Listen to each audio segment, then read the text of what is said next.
No.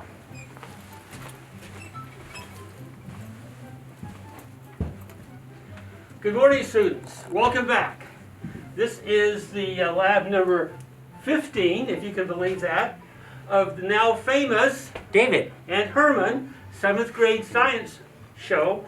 Today we're very happy to have a special guest with us, your favorite person, my favorite person, our principal, Colonel Sick. So, yay! Yeah, right. Today's lesson is going to be about the photosynthesis and making a farm. We're going to have a little plot so you can grow your own culture, your own algae culture, and we're going to show how that could blend in to the future of living on Mars. Okay, you guys ready? We're ready. Let's go. We're ready. All right. Okay, now that we understand photosynthesis and algae, what we're going to learn about today is farming. And farming on a smaller scale with algae. Because perhaps one day in the not too distant future, one of you may help colonize Mars. And what we have to understand and figure out is how you're going to eat and how you're going to farm. Because you're not going to be able to farm on a large scale like we do here on Earth, but on a much smaller scale. So that's what we're going to learn about today. Well, so good afternoon. It is afternoon as we tape this. I am Colonel Sick behind this mask, and it's my privilege to join the Dave and Herman Science Show. And as he already mentioned at the start, this is all about farming. And so the simplest farming, probably quite possibly the original farming, would be algae growing in the ocean. So we're going to demonstrate. You've been working with algae, and so it's time to go ahead and figure out how we can create more algae. So we have to mimic the ocean, which is going to start with, in our case here in your experiment, 200 milliliters of water, which is about that 1 cupful, pretty close to about 1 cupful of water, 200 milliliters. And to mimic salt water, then you would add sea salt. Real simple, okay? If you don't have sea salt in your house, you could go with Epsom salts with a little bit of regular old salt, okay? But that would be your second choice option. Sea salt's the simplest. And of course your quantities here are going to be your 200 milliliters of distilled water. If you don't have distilled water, which is basically boiled, purified water with nothing else in it, then you can boil it yourself. But make sure you have your parents' permission, okay? I don't want any scalded hands or anybody burnt in the kitchen, okay? But 200 milliliters, about a cup of distilled water or boiled water. We're going to add 1/4 teaspoon of sea salt, and as I demonstrated, it would be that or a 1/4 teaspoon of Epsom salts and some table salt. And that will mimic the ocean water. So let's get started with that. And of course, you take your teaspoon, and if you level that all off, you're going to get what would be, and I'm going to work it down to about what I think that might be pretty close to a 1/4 teaspoon. Okay? So with that, into the water she goes, mimicking my salt water. Now there's other nutrients that are going to be in salt water that we need to mimic, and that is going to be a little bit of fertilizer. Just a pinch of fertilizer, as Mr. Herman put on the board here. Now there's several sources by which you can get that fertilizer. My favorite and easiest is go to my Home Depot store, and you can get something like a shake and feed, which we'll use today. For my outdoor garden plots, I usually just get a couple of bags of steer manure. Okay, it's not very hot, or what we call very as nutrient rich, too nutrient rich for, say, our experiment here. Okay, but if you did have somewhere near a farm, or somebody's got a horse next door, or you got horses, cattle, chicken, goats, stuff like that, you could get a little pinch of that dried fertilizer, and of course that's what rolls into the ocean anyway and creates that fertilizer there. So again, I need my spoon. We're going to use the shake and feed. We're going to get a pinch, which is not more than about that much, and we'll put that in our solution. Okay? All of this then is what we're going to then put into our bottle for, do I need to shake that up now, Herman? I want to make sure I get that. It's easier to shake it in the bottle. This in the bottle, but with the algae? Algae later. Algae later. Okay, so let's take this, and we got salt, we got fertilizer, and we're going to put her into what would be a storm-tossed ocean to get it mixed up pretty good. Notice how steady my pilot hand pours all that without losing a single drop. Probably as good as... All the salt and the fertilizer with it too? Nope. So I need what? A little more water? No? Okay. So kind of like my cereal in the morning. You know, I got to use a spoon to get every last little bit. Thank you very much, Mr. Herman Hilke, for bringing that to my attention. Keep this lab on track. Here we go. Let's do a little bit of swish with the same 200 milliliters so I don't add any more to my solution. Good thinking. Good thinking. And back we go. You notice I was able to do that right-handed as well as left-handed. It's a pilot thing. Okay, here we go. Cleared for takeoff. We're cleared for takeoff, sir. That's right. Now, by the way, cadets, I love the farm, and hopefully we'll be able to get my my video clip added to my backyard so you can see where I grow stuff in several different ways to produce some awesome food at my house. And at some point, maybe I can get you all invited. All right. Give it a good shake. This is part of your experiment. We need to get a little, music going here, and then we can really get into this thing. Gotcha. Next time we do that. Gotcha. All right. Okay, you know what? I still have some of the Fertilizer. at the bottom, and so it may take a little while to shake it up. So put on another song. Make sure you got a good rhythm, and you can get this thing down. All right? Yes. This is one that we were working on earlier, and Herman Hilke, Mr. Hilke tells me that he's been shaking it for several minutes. And you can see where after you keep shaking, the discoloration of the fertilizer is beginning to go. Now, do you want me to continue to shake all of that, or No. we're We're just ready for yours and Okay, so here do we the go. transfer of live Now, you nanobites. have in your possession 4 of these. Okay, and I have already broken 3 of them into these trays, and I'm going to demonstrate how to do the 4th so that you don't spill it all over the place. Easy open lid. Get rid of this for right now. Don't need it. Pour it into the spot. And if there's any of them that stay stuck in there, I found a handy dandy. Lost my paper clip. There it is. Thank you very much, Dave. You're welcome. Simply take a paper clip, like so, and you can just slide it in there very gently, and you can get all of your algae beads out into your tray. And all these things, of course, are in your science kit. All right, so now I've done all 4 of those, and this is the fun part. I'm going to open up my bottle.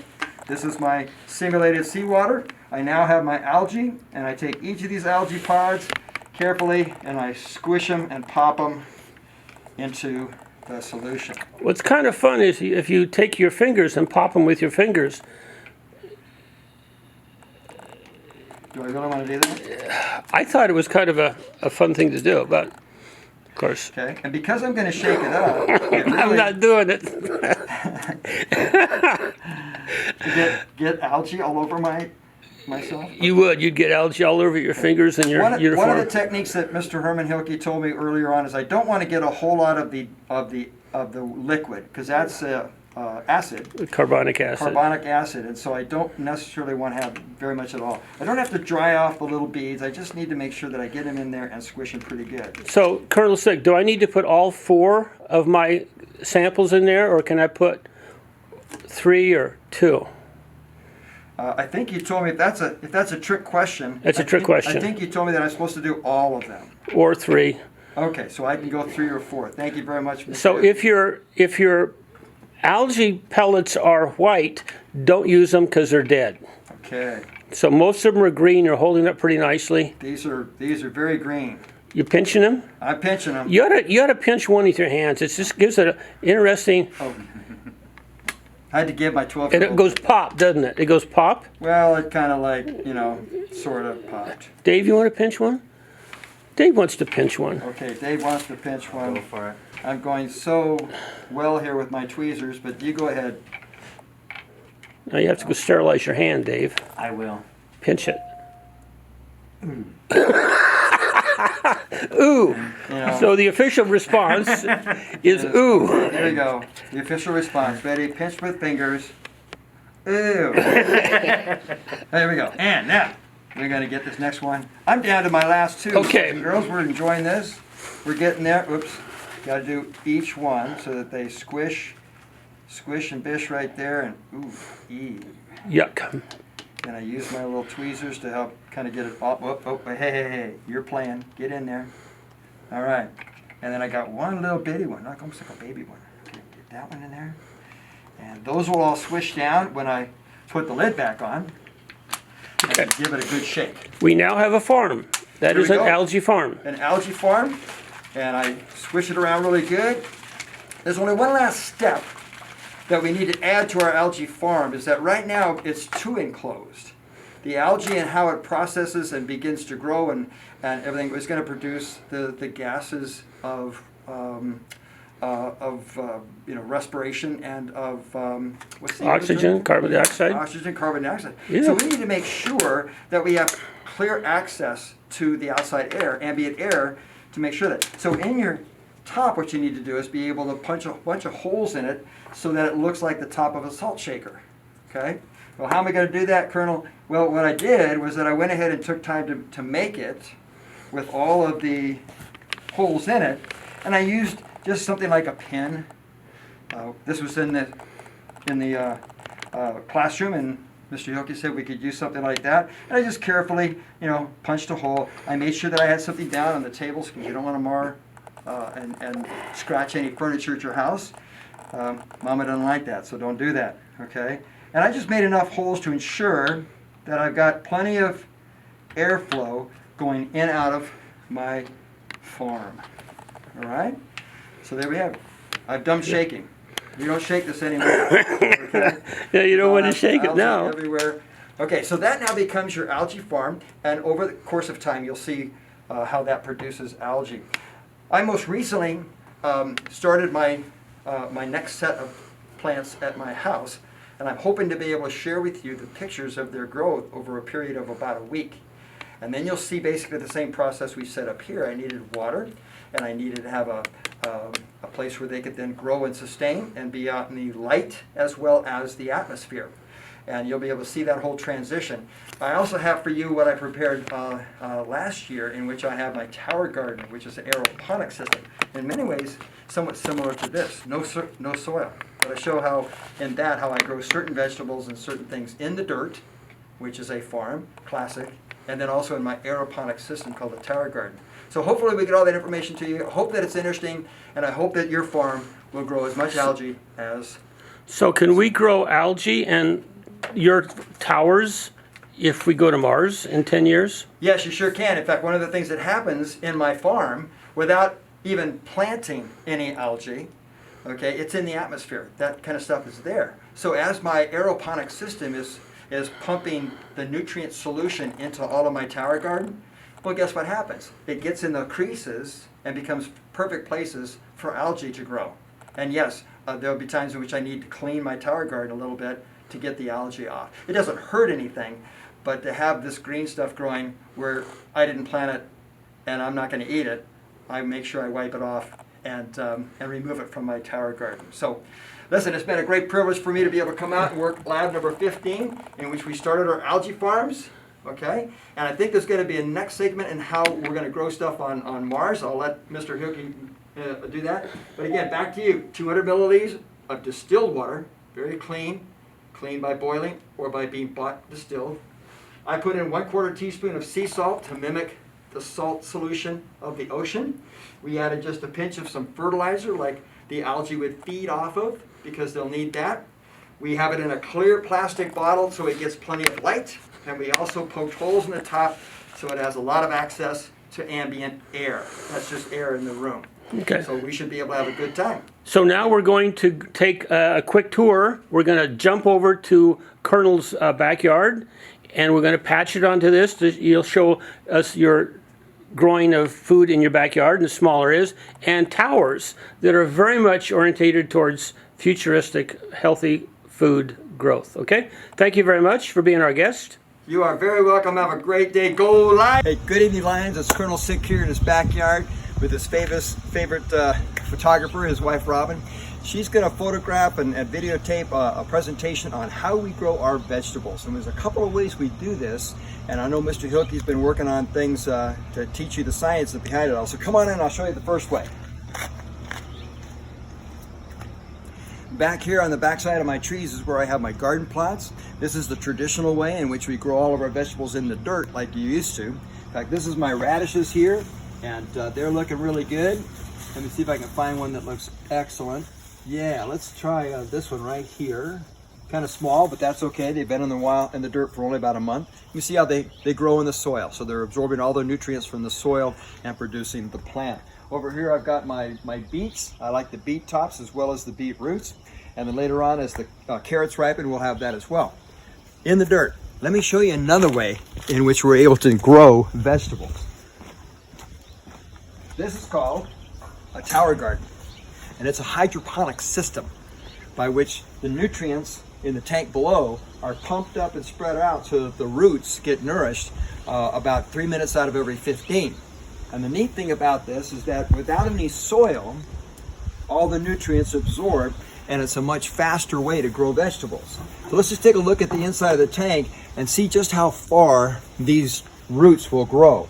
And it may get a little interesting as my wife gets you inside that tank, okay? But you'll be able to see exactly how far the roots go down. In fact, you can just begin to see some of the roots there. All right, and at the top of that screen, you'll see how they come down. Okay. So now, we've got that which is grown in the dirt. We've got hydroponic. I've got another one inside, and that's what we're having for dinner.